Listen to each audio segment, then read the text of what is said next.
makanan, dia bingung, dari mana saya menyiapkan makanan. Akhirnya dia tanya, saya minta kepada Allah Ta'ala, bertawasul kepada seseorang. Oh kalau begitu saya akan melakukannya seperti yang dilakukan oleh kedua temannya itu. Dia bertawasul dengan orang seperti yang ditawasuli oleh kedua temannya. Subhanallah, begitu dia bertawasul, ternyata makanan yang didapatkan lebih bagus daripada makanan yang dua orang itu. Lebih banyak, lebih lezat, lebih mewah, lebih enak. Sehingga dua temannya itu heran, loh, kok bisa kamu itu dapat makanan lebih baik daripada makanan kami? Kamu tawasul sama siapa? Akhirnya dia tanya, kamu tawasul sama siapa? Akhirnya dia bilang, saya ini tawasul sama satu orang, dia itu mendapat makom yang tinggi sisi Allah Ta'ala. Masih hidup. Siapa namanya? Namanya Syekh Abdurrahman Bajalhaban, dirinya sendiri. Akhirnya dia tanya, kenapa dia itu dapat makom yang tinggi? Karena dia itu sabar sama istrinya. Oh kalau begitu saya mau kembali lagi ke rumah. Nah, neka kabar gembira bagi empian, neka saya pun terlanjur andi bini saya tak saya. Tapi mau kita neka ki rumana neka bi Ananda Muhammad Khairon neka. Kaula tak berharap Muhammad Khairon jadi Syekh Abdurrahman Bajalhaban. Kaula tak berharap. Anapa polana rumana neka anak kaula. Santrena kaula. Kaula tero rumana neka nende Al Mukarramah. Alhamdulillah ummi kaula kaula bangga. Jadi anak saya keluar daripada rahim ibu kaula. Sampai semangken kaula tak pernah nangaleen bede orang bini sesualihan nenduk mina kaula, alhamdulillah. Tak sampai semangken ya. Saya belum lihat. 3 hari hatam Quran, 3 hari hatam Quran. Dan demi Allah saya bersumpah di mimbar dakwah ini, makamnya Rasulullah SAW. Saya bersumpah, wallahil adzim, saya punya ibu tinggal bersama ayah saya selama 27 tahun. Semenjak kecil saya bersumpah tidak pernah berantem sama sekali. Nggak pernah marah pada suaminya, nggak pernah minta kepada suaminya. Coba lihat. Masih ada yang semacam itu. Karena apa? Tujuannya satu. Kenapa seorang suami itu dituntut untuk menjadi seorang suami yang baik? Kenapa seorang istri itu dituntut untuk menjadi istri yang salihah? Tidak ada lain, tujuannya adalah apa? Supaya Allah ridho kepada kita. Supaya Rasulullah ridho kepada kita. Nggak peduli apapun yang terjadi pada kita, yang penting Allah ridho, Rasulullah ridho. Itu orang-orang yang beriman dan bertakwa. Sehingga dia lihat, kenapa saya datang Khadijah?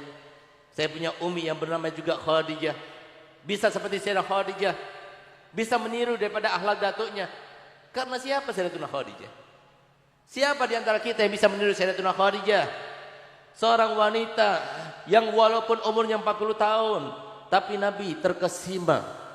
Walaupun umurnya Sayyidatuna Khadijah umur 40 tahun, tapi Nabi begitu mencintainya. Seorang wanita yang kaya raya, yang dikatakan kekayaannya Sayyidatuna Khadijah, sebagaimana dikatakan oleh para ahli sejarah, kalau seumpama semua kekayaan ahli Makkah dikumpulkan, tidak ada separuhnya kekayaan Sayyidatuna Khadijah. Tapi lihat bagaimana Sayyidah Khadijah begitu kawin dengan Nabi Muhammad SAW. Sayyidah Khadijah berkata kepada Nabi Muhammad yang pada waktu itu belum diangkat sebagai Rasul, wahai Muhammad, sekarang engkau telah menjadi suamiku. Maka mulai saat ini rumahku ini adalah rumahmu, hartaku adalah hartamu, dan aku adalah budak perempuanmu. Kira-kira beden enten orang bini sampang saya bisa tebu amator ndak neka. Bukan cuma kata-kata, tapi diungkapkan dengan praktek di dalam kehidupannya. Semenjak Sayyidatuna Khadijah kawin dengan Nabi Muhammad, maka harta bendanya diserahkan kepada Nabi Muhammad. Nggak pernah lagi berniaga, nggak pernah lagi diurusi, sampai Nabi Muhammad dikasih harta yang banyak.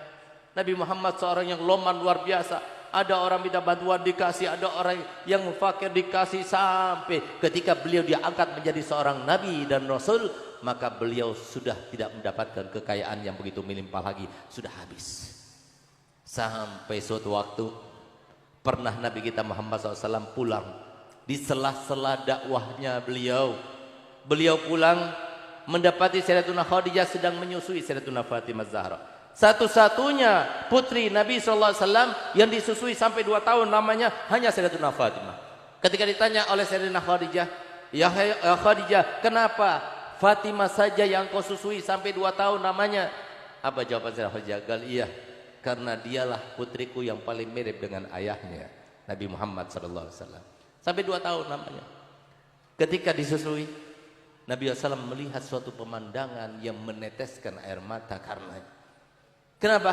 Karena ternyata air susu yang keluar daripada tetek Sayyidatuna Khadijah bukan berwarna putih, tapi putih bercampur dengan merah. Kenapa demikian? Karena Sayyidatuna Khadijah dan Nabi Muhammad SAW 3 hari 3 malam sudah tidak makan. Sehingga Nabi SAW sedih. Sampai kemudian seperti biasanya, ketika Nabi SAW pulang dari dakwah, Nabi SAW tidur di pangkuan Sayyidatuna Khadijah. Ketika Nabi SAW tidur di pangkuan Sayyidatuna Khadijah, tiba-tiba Sayyidatuna Khadijah dalam keadaan meneteskan air mata, menangis sedih. Tetesan air mata itu jatuh di pipinya Nabi Muhammad. Sehingga Nabi Muhammad SAW bangun. Begitu dia bangun, dia kaget melihat Sayyidatuna Khadijah nangis. Apa kata Nabi Muhammad? "Qal ya Khadijah, apakah kau menangis menyesal karena telah mengawini aku?" Apa jawaban Sayyidatuna Khadijah? "Qal tidak, wahai Muhammad. Sama sekali aku tidak menyesal. Tapi aku menangis karena aku menyesal dulu aku bisa membantumu dengan uangku, dengan pengaruhku. Tapi sekarang aku tidak bisa membantumu lagi. Aku nggak punya apa-apa. Kalau karena menyesal seperti yang kau katakan, wahai Muhammad, ingat baik-baik kata-kata. Kalau seumpama aku meninggal nanti, sementara engkau masih memerlukan kepada biaya untuk dakwahmu, maka galilah kuburanku, ambillah tulang belulangku, rakitlah untuk menjadi sebuah sampan tungganganmu. Kalau engkau mau, jual ke pasar dan gunakan biaya harga daripada perahu itu untuk biaya dakwah." Subhanallah, bukan cuma kata-kata biasa. Seperti yang disampaikan Nabi Muhammad, "Yamutul mar'u ala ma sya'ali wa yusyarru mar'u ala ma mata ali." Kalau kita ingin tahu bagaimana seseorang, maka lihatlah bagaimana kehidupannya. Akhir umurnya juga seperti itu. Subhanallah, Sayyidatuna Khadijah sebagaimana sumpahnya Nabi Muhammad, "Demi Allah, aku tidak pernah menginginkan daripada Sayyidatuna Khadijah untuk berbuat sesuatu untukku sebelum aku perintahkan, kecuali pasti dia itu melakukannya untukku. Dan demi Allah, aku bersumpah," kata Nabi Muhammad, "tidak pernah aku melihat suatu tindakan, suatu ucapan yang membuat aku kepikiran karenanya." Dari Sayyidatuna Khadijah. Sehingga suatu waktu ketika Nabi SAW mendapati Sayyidatuna Khadijah dalam keadaan sakit parah, sampai tersenyum saja tidak bisa, sampai bangun saja duduk tidak bisa, itu di akhir umurnya. Maka di saat itulah Sayyidatuna Khadijah berkeluh kesah dengan kedua putrinya yang belum kawin waktu itu, Sayyidatuna Fatimah Zahra dan Sayyidatuna Ummu Kulsum. Pada saat itu Sayyidatuna Khadijah meneteskan air mata. Sehingga Sayyidatuna Fatimah berkata, "Ummah, kenapa kau meneteskan air mata? Apakah kau merasa kesakitan?" "Qal tidak. Tapi aku meneteskan air mata karena aku memikirkan ayahmu. Kalau aku meninggal nanti, siapa yang menyiapkan makanan buat ayahmu? Siapa yang menyiapkan pakaian untuk ayahmu? Siapa yang mengurusi ayahmu?" Sampai di detik-detik akhir umurnya yang dipikirkan Nabi Muhammad SAW. Sampai Sayyidatuna Fatimah mengatakan, "Qal ya ummah, jangan khawatir, aku yang akan menyiapkannya." Dan subhanallah, seperti janjinya Sayyidatuna Fatimah, sehingga Sayyidatuna Fatimah ketika Sayyidatuna Khadijah meninggal dunia, semua yang dilaksanakan oleh Sayyidatuna Fatimah dilaksanakan semuanya oleh Sayyidatuna Fatimah untuk Nabi Muhammad, sampai Nabi Muhammad menjulukinya Ummu Abiha, ibu daripada ayahnya sendiri. Kenapa Nabi SAW? Di antara alasan kenapa Nabi SAW begitu mencintai Sayyidatuna Fatimah Zahra, selain karena Sayyidatuna Fatimah Zahra yang akan mengeluarkan keturunannya yang begitu banyak nanti di dunia, yang akan membantunya merealisasikan. Subhanallah, Rasulullah SAW mengetuk dengan suara yang pelan. Begitu kedengaran suara ketukan Nabi SAW, maka langsung Sayyidatuna Khadijah berkata pada Sayyidatuna Fatimah, "Bangunkan aku, bangunkan aku. Ayahmu datang." Untuk apa bangun? Untuk menyambut Nabi SAW. Di akhir umurnya sudah nggak kuat, tapi beliau tetap memaksakan diri. Sehingga beliau kata Fatimah, "Tahanlah punggungku dengan dengkulmu, dengan lututmu, supaya tampak seakan-akan aku dalam keadaan sehat, lebih baik daripada sebelumnya." Sehingga dipaksakan. Begitu beliau duduk, Nabi SAW masuk. Begitu Nabi SAW masuk, Sayyidatuna Khadijah dalam keadaan tersenyum. Dipaksakan untuk menyenangkan hati baginda Rasul Muhammad SAW. Sehingga begitu Nabi SAW melihat Sayyidatuna Khadijah dalam keadaan seperti itu, disangkanya Sayyidatuna Khadijah dalam keadaan sehat. Sehingga apa? Kemudian keluar lagi Nabi Muhammad untuk teruskan dakwahnya. Subhanallah, beberapa langkah beliau itu meninggalkan Sayyidatuna Khadijah. Tiba-tiba Sayyidatuna Fatimah memanggilnya, "Abah, Abah, ibu sudah meninggal dunia." Sampai akhir umurnya. Ini yang harus kita lakukan. Ini harus kita lakukan. Keinginan kita bukan untuk menjadi orang yang paling kaya, tidak. Keinginan kita bukan untuk menjabat yang paling tinggi, tidak. keinginan kita bukan untuk menggapai apapun di dunia ini, kecil semuanya. Tapi keinginan kita adalah kalau kita berada di dalam hati Nabi Muhammad.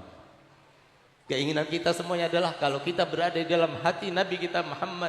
Ya Allah, jadikanlah kami semua yang berada di tempat ini, ya Allah. Tidak ada seorang pun di antara kami kecuali semua berada di dalam hati Nabi Muhammad. Ya Allah, jadikanlah kami termasuk yang membanggakan Nabi Muhammad, mencintakan Nabi Muhammad. Ya Allah, jadikanlah kami semua mendapatkan syafaatnya Nabi Muhammad. Ya Allah, jadikanlah anak-anak kami yang perempuan, ya Allah, jadikanlah wanita-wanita yang salihah, istri-istri yang salihah, yang melahirkan mereka-mereka dibanggakan oleh Nabi Muhammad. Ya Allah, jadikanlah kami termasuk orang yang